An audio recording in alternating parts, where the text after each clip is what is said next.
Vrea să se remarce ce copil inteligent am eu.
Hai, eu arunci la mami?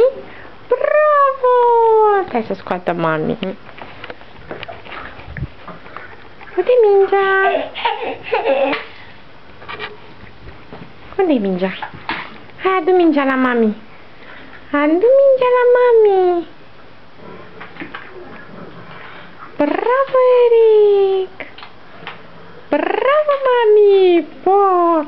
Deci aseară mă vedea cum mă joc cu mingea cu tati. Și a ținut el minte și azi se joacă cu mingea de unul singur, ca să vedeți ce inteligenți sunt unii copii. Cine prinde mingea? Adu-i mingea la mami!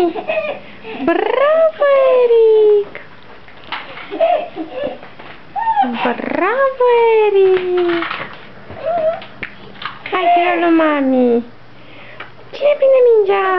Cine prinde mingea? Cine prinde mingea? L-a surprins răzând de unul singur, el se juca cu mingea în pătut. Bravo! Dă mami să joci cu mingiuța! O aruncă mami? Eric, uite mingiuța! Chiar uite, Eric! Hai, uite! Unde-i mingiuța? Uite mingiuța în spatele tău! Uite mingiuța în spatele tău!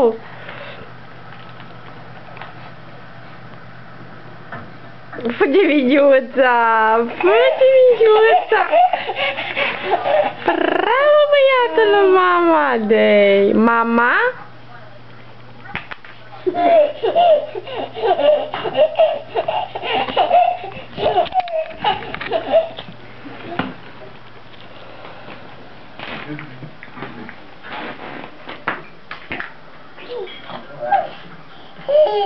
Hey.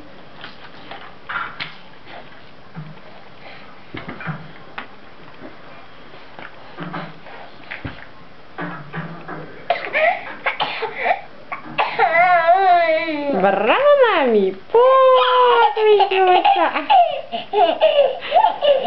Bravo, băiatul! Bravo! Cine râde? Cine-i dă pupic lui mami?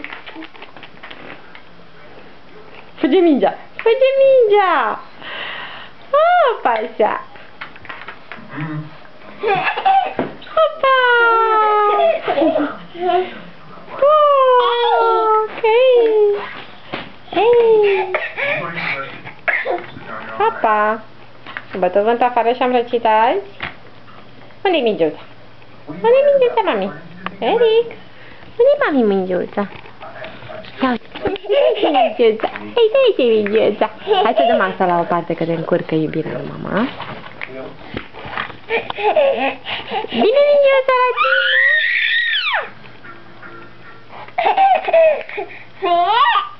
Hei, hei!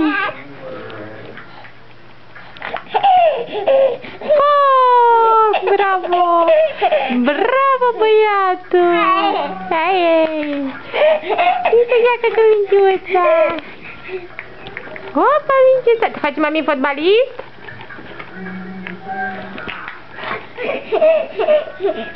Pa, mami spune pa, trebuie să închidă. Hopa, poc! Unde-i mingiuța? Unde-i mingiuța? E în spatele tău, mami. Eric! Pa, e obosit, trebuie să-l culc. Noapte bună!